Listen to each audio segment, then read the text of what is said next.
All right. Okay. So should I just go for it then? Are you awesome? Thanks so much for that introduction. I am so excited to be here and talk to you guys a little bit more about weight loss and how we can make this all permanent. All that you're doing through coaching, we can really make it a lifestyle and make it something you never have to do again. So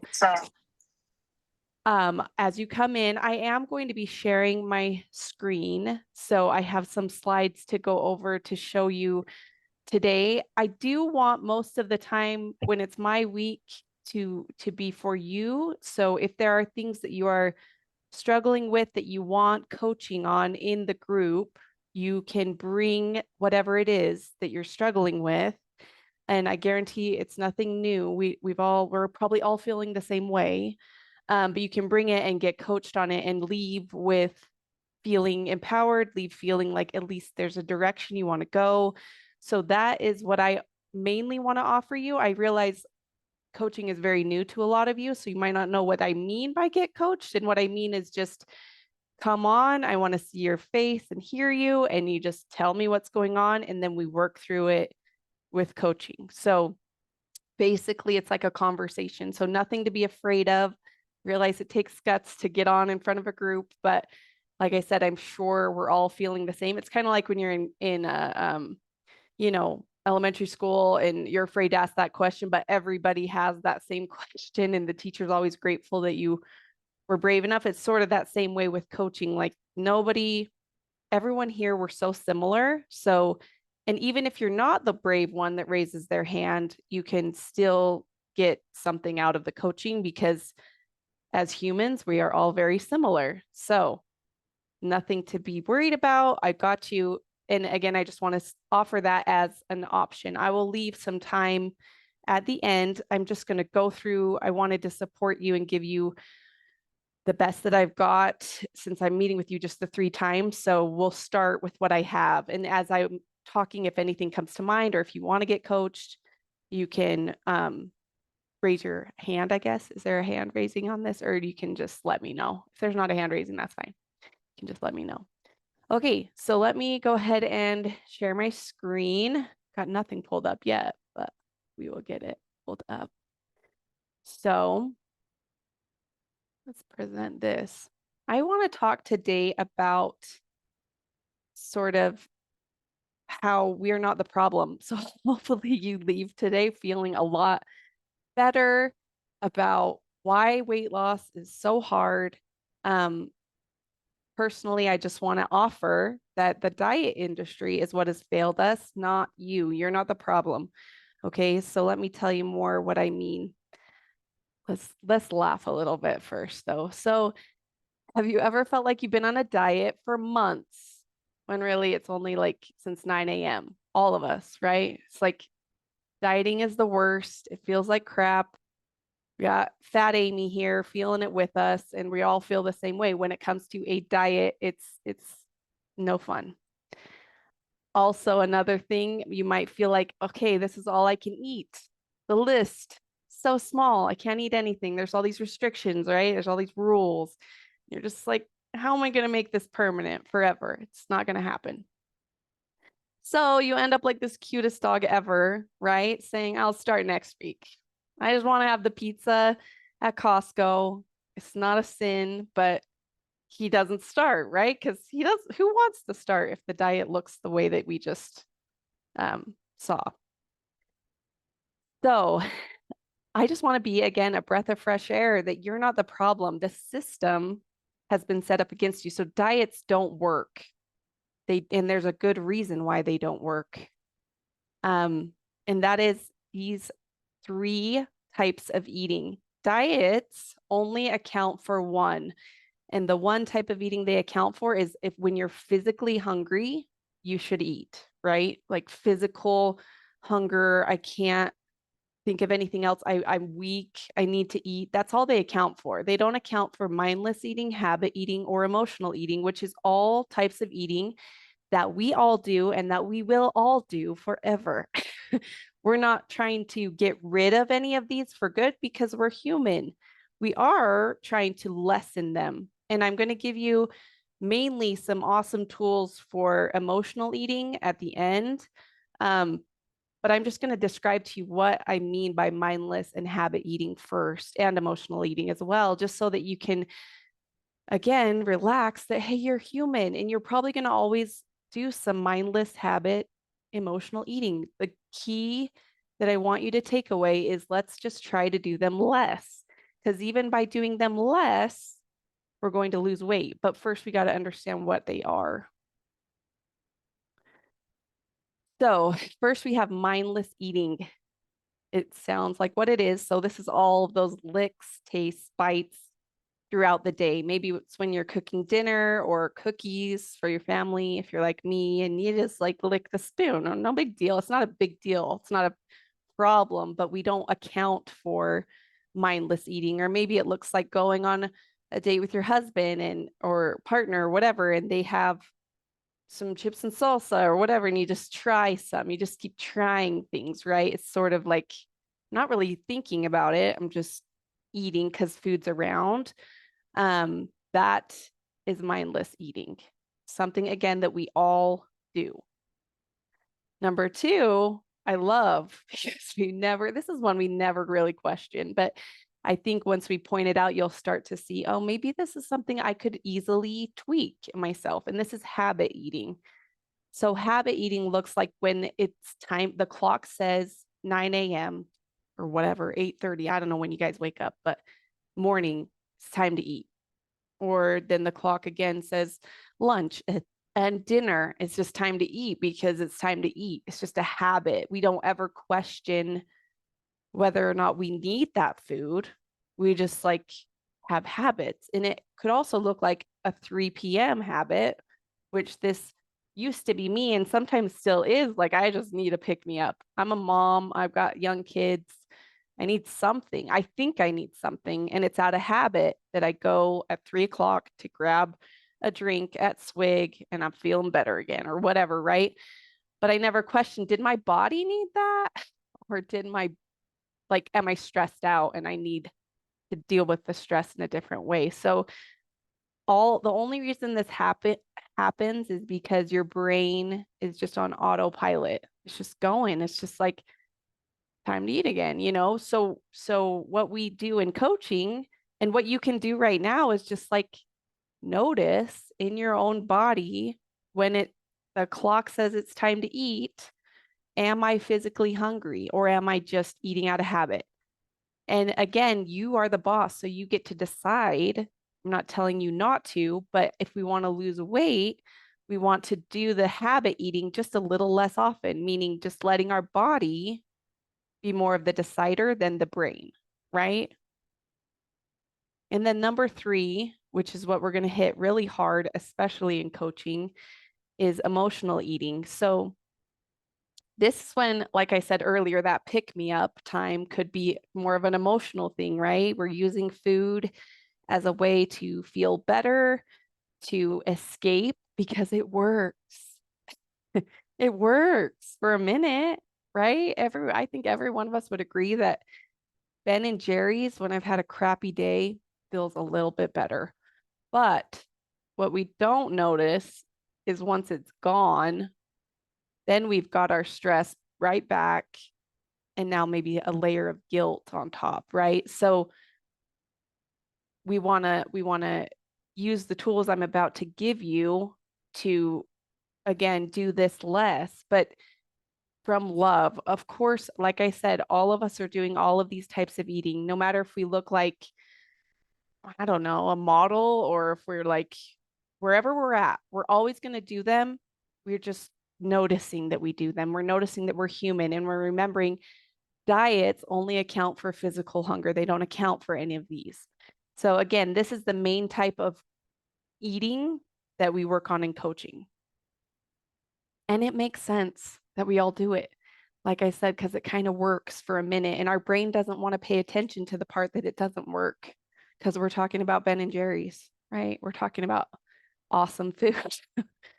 So emotional eating, how do we work through that? Oh, and this is a brief bonus because I said there were four, but we kind of already talked about this. Physical hunger is just you need food to keep functioning. So you eat food as fuel and you stop when you're satisfied. That's the goal, right? But it's the only type of hunger that diets account for. They're just like, we'll calculate exactly what you need and you eat when you're hungry and you're done. But again, we're human, so we're going to do all the other types of eating too. So we just want to lessen those other types, not necessarily get rid of them so that it can be doable. So again, perfection is not the goal. By learning how to eat less mindlessly, less from habit, and less from emotion, we're going to lose weight. It's just easy. It will just happen. Let's see. I just want to, again, it makes sense that we're eating from having stressful emotions. We're just trying to cope. So our brains want to be efficient. They want to keep doing what works. If this specifically, like I think we can all relate to food being a big way that we cope with hard things. I know for myself, I was like, what? I don't even know another way. I just feel like crap, so I'm going to eat something. Like I didn't even question it, which might be where you're at, right? We want to learn though how to deal with the emotions in a healthier way. And no one's really talked about emotions. If you're like me, like your whole life, I was taught like it felt like My Big Fat Greek Wedding, where I don't know if you guys have seen that movie, but the mom's like, "Oh, Tula, eat something." She's like, "Dad, and just eat something." It feels like that's how I grew up, and maybe a lot of us, like, I don't know, just cope with it, but not in a way that's healthy, and then we end up gaining more weight that we don't want. Okay, so here's your tool. Our brains, first of all, you need to know are major storytellers. Like, for example, if there was a knock at my door right now and somehow you all heard it, like my doorbell rang, let's say, you're automatically going to come up with a story.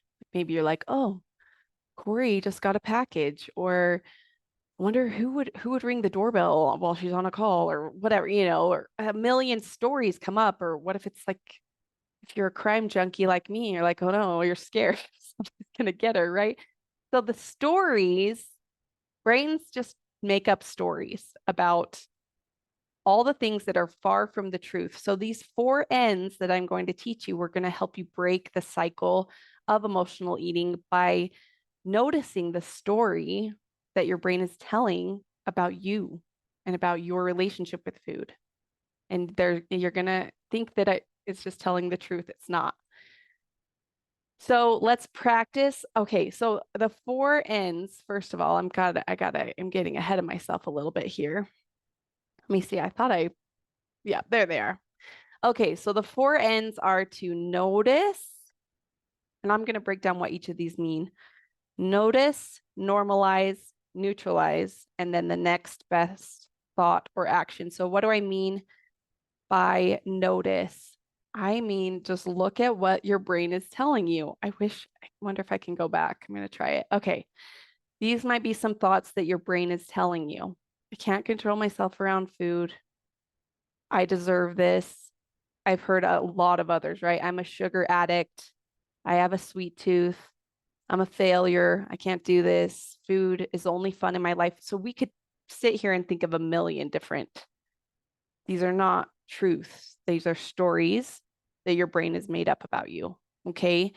So step one, you're just going to notice them. Sometimes I think I have a sweet tooth. What does that even mean? Like, can you go get a test that says that they draw your blood and you're like, okay, it's confirmed you have a sweet tooth? No. So it's made up. You don't have to believe it. Even if we believed it for 30, 40, whatever years, we just want to notice it. Okay, my brain is offering this thought. Then the second step with that same thought, so let's keep, I have a sweet tooth, we normalize it.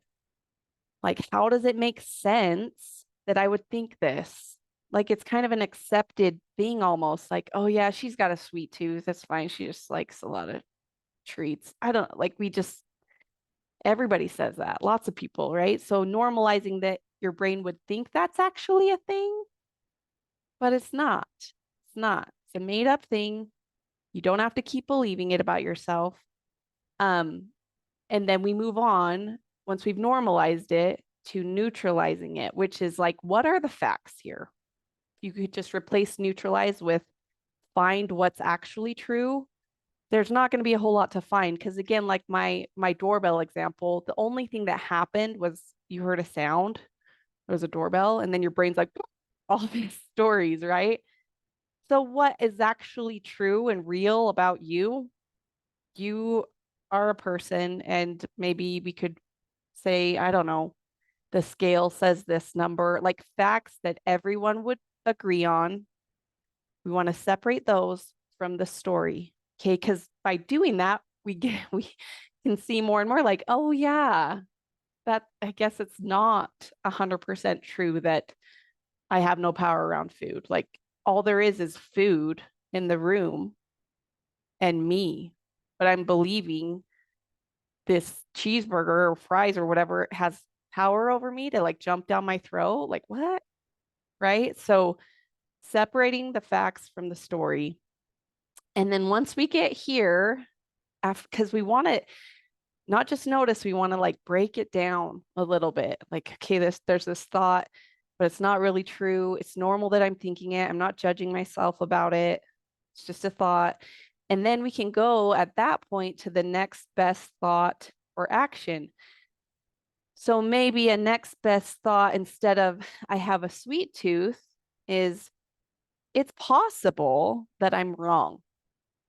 Like, notice how I'm not like, I don't have a sweet tooth. I love vegetables. I can't wait to eat my salad. Like, not going to believe it. Our brain will be like, no, that's not true. I have way more evidence that you're a sweet tooth. So instead, it could even just look like a step, like the next best thought. It's just, what if it's possible that I'm kind of wrong about this? And by doing that, you're going to open your brain up to other possibilities. Like, what else could be true? Or what do I want to do in this moment? Like now that I've seen my brain has a story about me, makes sense that it's there, but it's not really true because here's the facts. What do I want to do now? Because you guys, I hope you take away, you're so much more powerful than you think. Like you can really decide anything. Maybe it's, I'm going to have a bite of that cookie. Maybe it's, I'm choosing not to because it's possible that I'm wrong. It's possible that I don't need that. So that is your tool that I want you to start using this week. Just notice, normalize, neutralize, go to the next best thought. And as we practice this over and over, we're going to get really good at being onto our brain, onto the story it's telling. And again, what's true and what's not. And just remember when you're neutralizing it, that facts are something you can prove in a court of law. Okay. Because your brain's going to want to say your thoughts are facts, but kind of look at it like, no, not everyone would agree. Even if it's like a rude thought, like, my body's ugly, or I hate the way I look, or I'm a mess. I don't know. None of that is true, right? It's your brain telling stories. So that's what I have. I do have 9 minutes, which is not forever long, but does anyone have questions, things that have come up this week that they want coaching on? I might stop the share and we can just move on to that because I want to make sure you guys get that. Shauna, did you unmute or was that an accident?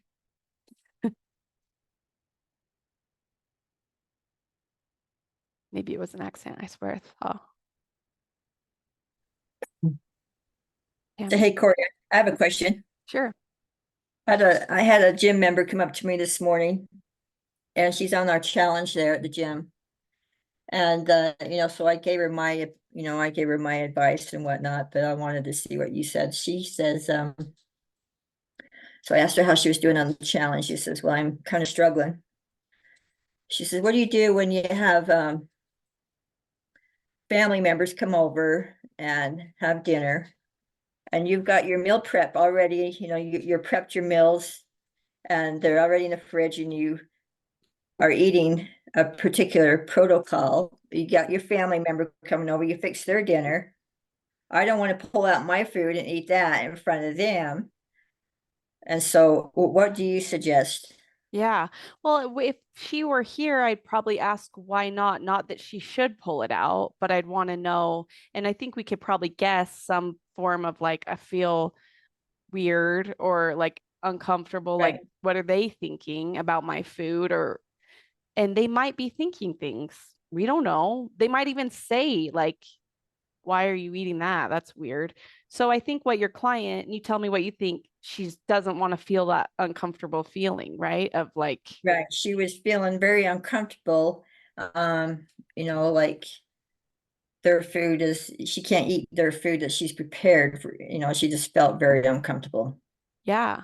Yeah, which then we want to look at what is she thinking about? Like why again, why is that uncomfortable? There's a story there and it's not a problem. We just want to look at it. Like it might be she could be thinking so many things like somehow she's making them feel uncomfortable, which she could be, but kind of like, okay, so what now? Like, what are her options? She could be like, well, I don't want to make them uncomfortable, so I'll just eat what they're eating and forget about me. That's a choice.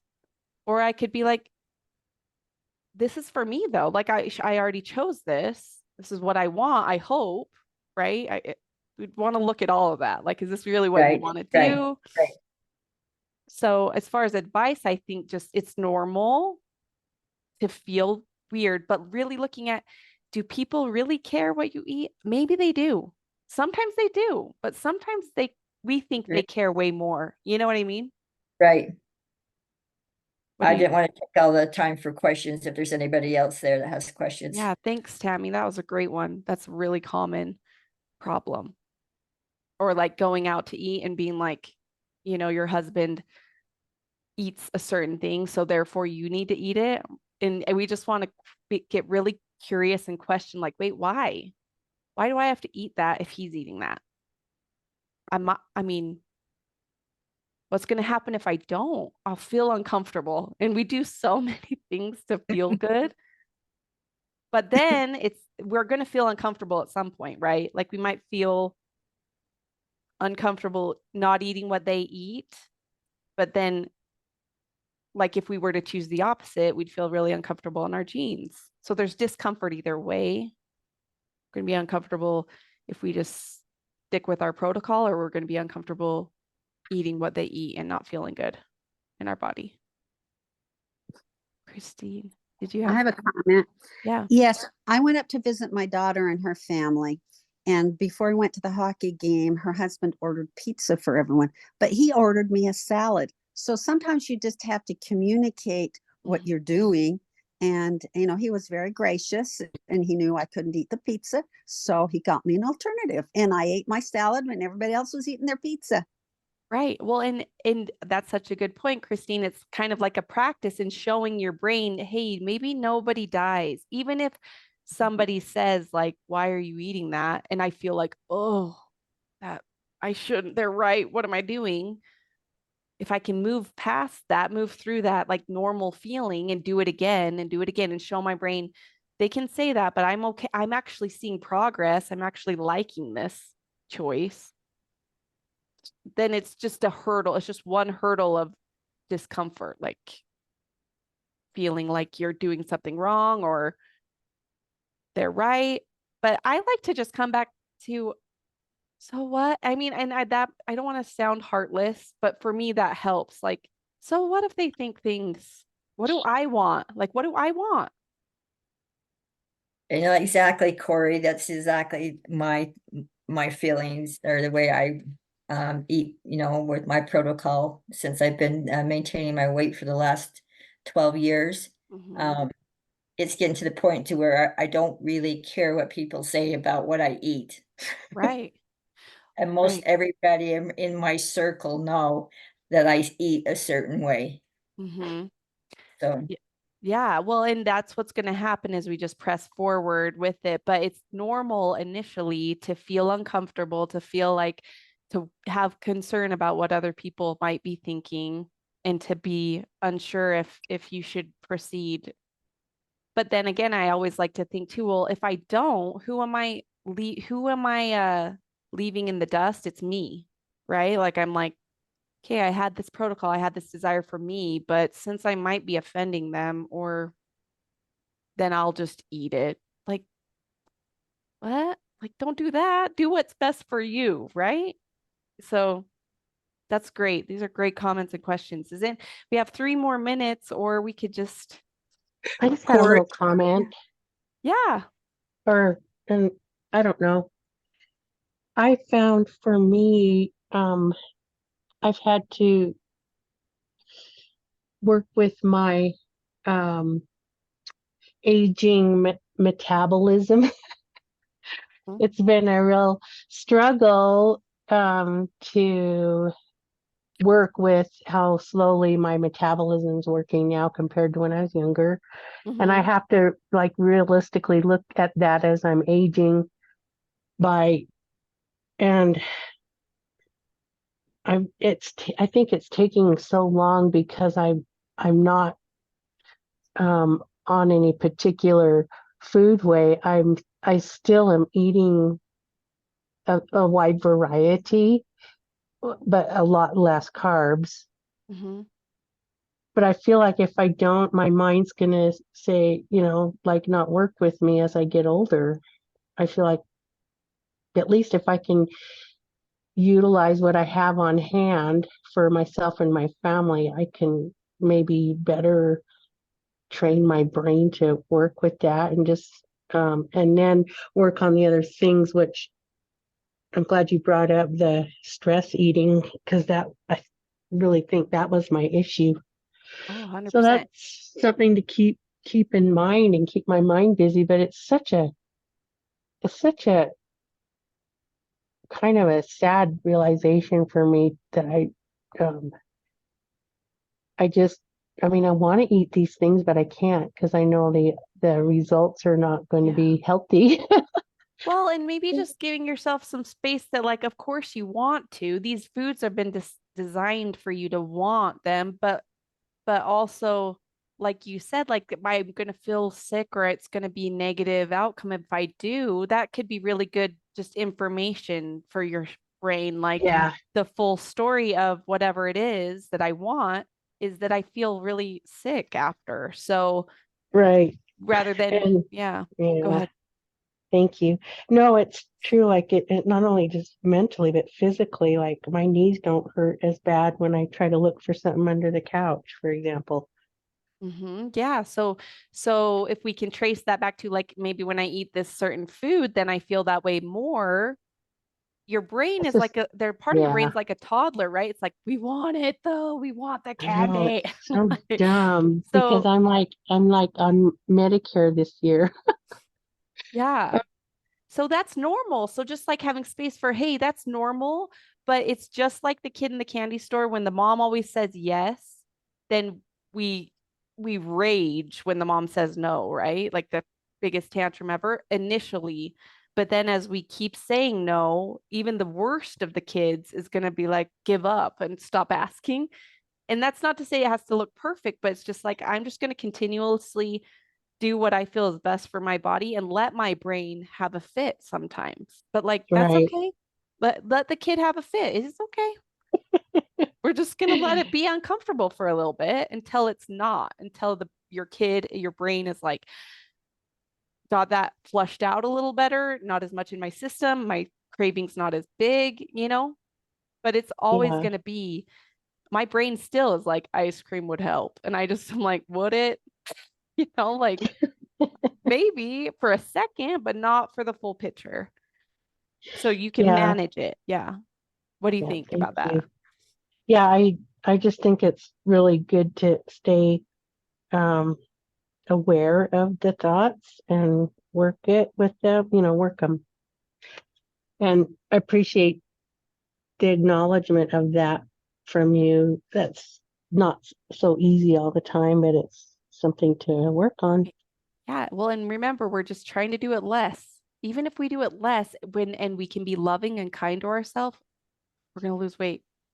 Yeah. It's just less. It's not perfect. I think diets have made us think it has to be perfect, but it can be a lot less, and it will happen a lot less as long as we're kind and loving. When we can like try to not beat the crap out of ourselves like we are so good at, you know? Thank Yeah. you. Thank you. Yeah. Well, I guess that's the end of the class.